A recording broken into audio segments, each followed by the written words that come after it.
Good morning. This is Kim Himes with Simply Texas Real Estate, and you will probably see my little puppy dog in the corner there. She has to sit in the back of my chair whenever I do videos, so there you go. But anyway, I am starting this series on flipping houses in Dallas. It may be in other locations, but this 6-part series is going to be in Dallas because that is where my flip is right now. So anyway, I just wanted to bring you in this first installment.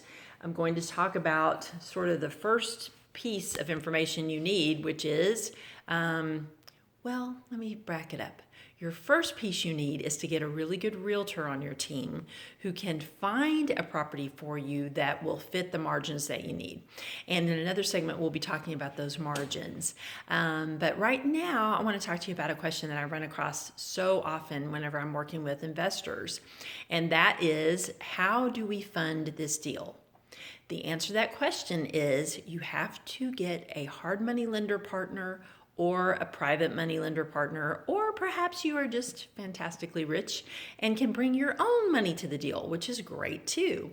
I just haven't quite had that latitude myself on projects just yet, but this year I am planning to do one flip a quarter, and this first one that I'm engaging in right now has a great profit margin as long as I stay in budget. Yahoo! So, along those lines, part of your budget, just to get an introduction here, a big part you have to consider is that when you buy is when you make your money. So you have to purchase your property correctly. In that regard, I'll real quickly touch on you need to have at least, everybody's got a different kind of price point they're looking at and a margin spread they're looking at, but safely, a safe margin is 70% ARV, which means your purchase price is 70% of the after repair value of the home you're purchasing. That's ideal. But that isn't all. It's not just, oh, I'll just get this property for 70% and we're done. No.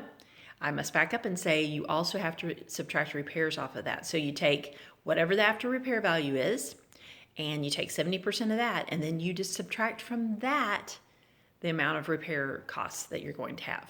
So kind of complicated, but I just wanted to give you this introduction so that you can be looking for my 6-part series.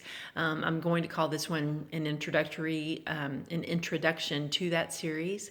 So if you are interested in learning more about soup to nuts in terms of flipping houses, and it's not the stuff you see on HGTV because that's just a lot of fluff and a lot of editing.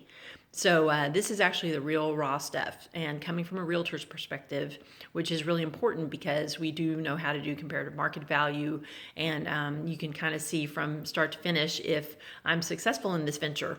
And because I have extra knowledge, I certainly should be, right? That's the hope. So anyway, this was an introduction to my video series, which I'm going to call Flipping Houses with Kim. Let's just call it that.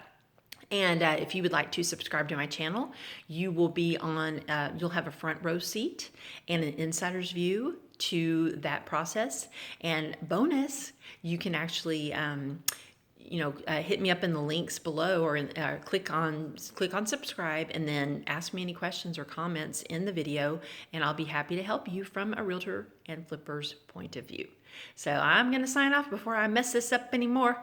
So I will see you on my next little installment, which will be called whatever I come up with next. But this is going to be a 6-part series. So, pay attention. Look for that next one. Be sure and subscribe and hit your bell to get notifications on when my next video comes out. Bye, y'all.